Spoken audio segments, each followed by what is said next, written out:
Dixon here, world's largest barbecue store. We've got Ted Reeder, godfather of the grill, and Ryan Parker from Q107. They're going to show you some great tips on the grill.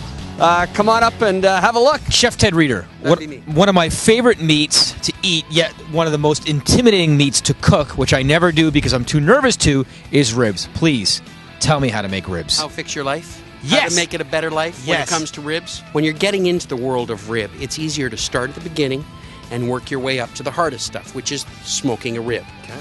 So the method that we're going to do is we're going to braise the rib and we're going to finish it on the grill. And this is an easy method for anybody to do. So we're starting with my favorite cut of rib, which is a St. Louis cut. So first things first is we have this little pot of goodness. Pot of goodness. You want to know what this pot of goodness is? I'd love to know the official name. Bacon fat. Oh, two of the greatest words ever. Yes. So this is bacon fat. So we're taking the bacon fat and we're brushing it on the outside of the rib on this side.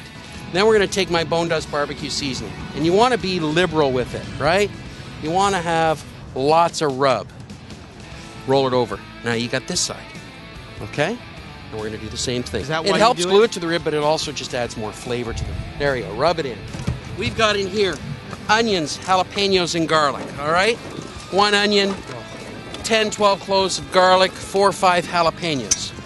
We're going to put a rack, all right, to keep the ribs up. Okay. We're going to take our ribs, we're going to lay them in there. Right? They can overlap a little bit, I was going to say, just like that. Doesn't matter. Okay. All right, just like that. Next, I have some apple juice. Apple juice? Yep. Now, what's the point of the apple juice? Sweet, and it's going to create some moisture. So you're not pouring it over the ribs? No, just pouring it into the bottom to create steam. Okay. All right, and then we're going to cover this with aluminum foil. So I'm going to give this to the magician chef. Okay. Cover that with aluminum foil, please. And now we're going to make the sauce. Okay. Okay? And this is an icing, so it's a little bit different. All right, we're going to take store-bought icing. Store-bought icing? Yep, just vanilla icing. Okay. All right, you're going to take that. Next, some apple butter. I need just a little bit of liquid, so I'm going to add my apple brown Betty barbecue sauce into this.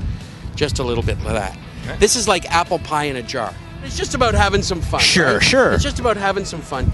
And I love ribs. All right? So in here. Oh, Teddy. All right? Now look.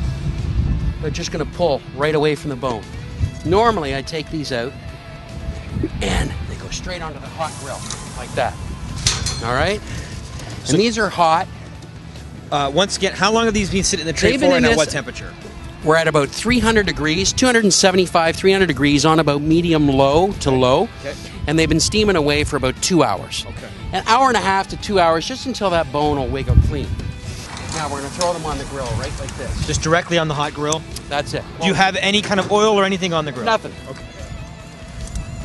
And you just take this icing. So before that, this is just the dry rub that's just the rub on there and the apple juice and the bacon fat. And that's all. You just spoon it on. And I'm telling you, when you eat these ribs, Ryan, you're going to just like die. We got some crushed peanuts. All right, into the crushed peanuts, we're going to add some crushed or crispy fried onions. You find these in the grocery store. Those are beautiful. All right, just a pinch of salt and pepper. Not okay. too much. A little bit of breadcrumb. Breadcrumbs? Yeah, these are little coarse panko breadcrumb. Just a hair. All right, and you get going like this. Now this, look at this.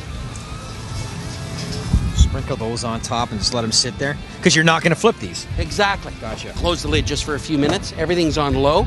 Just let it heat up and get crispy and the nuts get warm on top.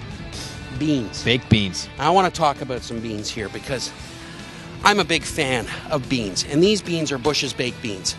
Bush's baked beans are out of the United States. And I don't know how many tins of this they sell in the United States, but I'll tell you it's like 1 tin of beans every 5 seconds. Come on. It's crazy.